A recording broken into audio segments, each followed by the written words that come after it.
a questão do conhecimento ser complicado, ser cheio de remendos para encaixar situações que chegam depois, né? Na filosofia a galera fala de ad hoc, né? Conhecimento ad hoc, o conhecimento que vem depois, você dá a coxambra, né? Você vai remendando, você vai empurrando, você vai colocando aquela roupa no armário, sabe? Empurrando assim, ou tipo tem um cano que leva água de um lado para o outro, e você vai colocando band-aid, vai torneando, enfim, pensa assim, numa coisa remendada, mal feita. Esse é um conhecimento complicado. Bom dia, gente querida.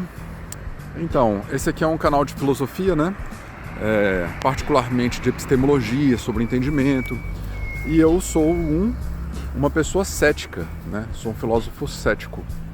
E o que isso quer dizer conforme a minha definição, né? Existem outros entendimentos, ou até se pode dizer assim, outras escolas, né, do ceticismo. No que consiste o meu ceticismo?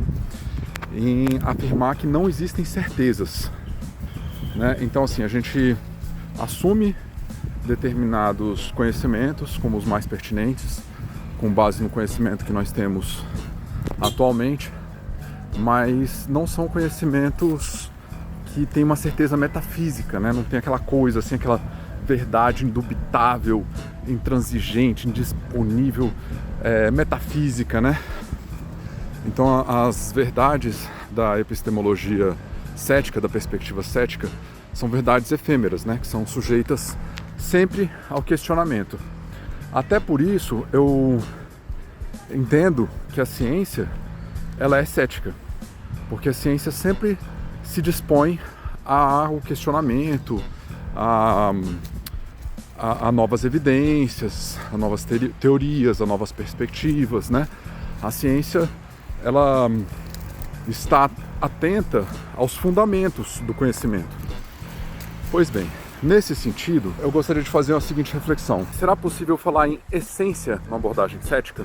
Essência, para Aristóteles, é o mínimo que constitui alguma pessoa, alguma coisa, né? Qualquer coisa. Qual é o mínimo para dizer que uma cadeira é uma cadeira? Ela é, sei lá, você pode dizer que é um objeto físico que tem a capacidade de sustentar alguém sentado. Então essa seria a essência da cadeira. Mas, uma vez que eu sou cético, faz sentido falar em essência? Qual é a essência para um cético, né? É semelhante ao que defendia o Aristóteles. É aquele mínimo que define determinada coisa. Então, são as características mais importantes para definir alguma coisa. Não são as características supérfluas, são as características que definem aquilo ali. Beleza. Só que qual é a particularidade do cético? Eu acredito que essa minha leitura é subjetiva. Algo que eu leio como essencial, características que eu entendo que são essenciais, outra pessoa pode não entender. Vou dar um exemplo aqui. Eu estava discutindo a respeito de justiça com um amigo meu, e aí ele falou assim, poxa, mas falta humanidade ali. Aí eu digo assim, cara, humanidade é algo terrível, né? É você ser imbuído de preconceitos, de questões pessoais, né? Então assim, em termos de justiça, existe um experimento na Austrália em que os juízes, quando eles estão com fome, eles atribuem penas maiores, né? Então assim, poxa, isso pra mim é humanidade. Tem seu lado bom, a gente tem empatia e tudo, mas eu não gostaria de me fiar na humanidade para a construção da justiça. E para aquele meu amigo não, para o meu amigo humanidade é empatia, sabe, são os valores humanos. Então para ele aquilo é humanidade. Então essência para ele é aquilo que se coaduna com os valores que ele tem, se coaduna com a leitura de mundo que ele tem. Mas assim, se eu mudar, se o Chicão mudar, se eu passar a acreditar em outras coisas, aquilo que eu entendo como humanidade pode ser alterado. E aí chegamos num ponto que, como cético, eu sempre entro. Sempre quando eu penso a respeito do conhecimento, eu chego na regressão ao infinito. Porque assim, aquilo que eu defino como a essência do que é humano, ou aquilo que eu defino como humanidade, é definido através daquilo que eu acredito. Mas e aquilo que eu acredito? É definido pelo quê? Né? Então a gente pode questionar o embasamento do que eu acredito como humanidade.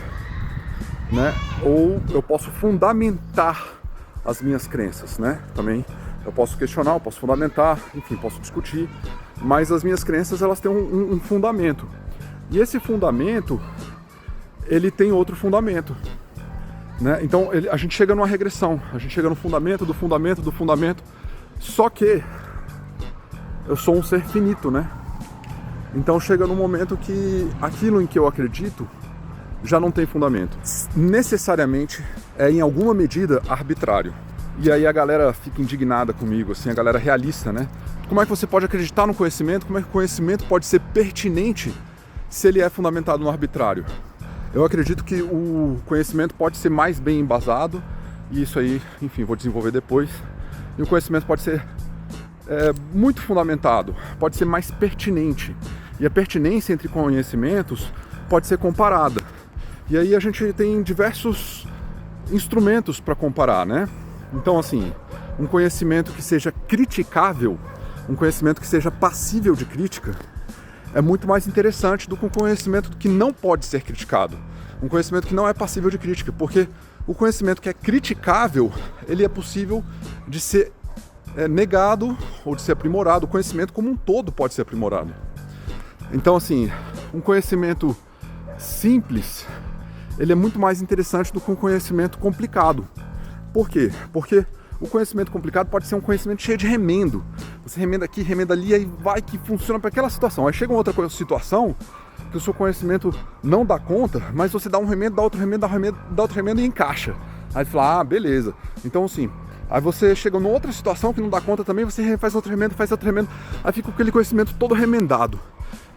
Eu entendo que a questão do conhecimento ser complicado, ser cheio de remendos para encaixar situações que chegam depois, né? Na filosofia a galera fala de ad hoc, né? Conhecimento ad hoc, é o conhecimento que vem depois, você dá a coxambra, né? Você vai remendando, você vai empurrando, você vai colocando aquela roupa no armário, sabe? Empurrando assim, ou tipo tem um cano que leva água de um lado para o outro, e você vai colocando band-aid, vai torneando, enfim. Pensa assim, numa coisa remendada, mal feita. Esse é um conhecimento complicado. Pode ser que ele seja bom? Pode ser? Pode. Mas assim, se tiver duas respostas, uma muito mais simples, eu prefiro a simples.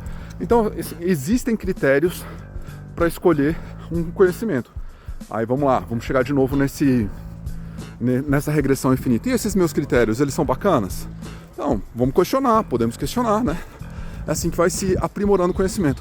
Beleza, gente. Então esse aqui é um videozinho curto falando sobre essência a partir de uma perspectiva cética. Eu espero que vocês achem interessante. E no próximo vídeo eu vou falar a respeito da teoria de um autor muito polêmico. Vou apresentar a teoria dele, assim, só a essência, só o sumo do sumo, para que a gente possa fazer uma série de reflexões epistemológicas a respeito daquele conhecimento. Abraços! E eu, como cético, né, defendo que todo conhecimento é criticável, inclusive esse aqui que eu apresento aqui agora. Então, se vocês tiverem alguma crítica, transmitam ela assim de uma maneira bem construtiva, com muito amor, para eu não ficar triste, chorando, amuado. E é isso aí, gente.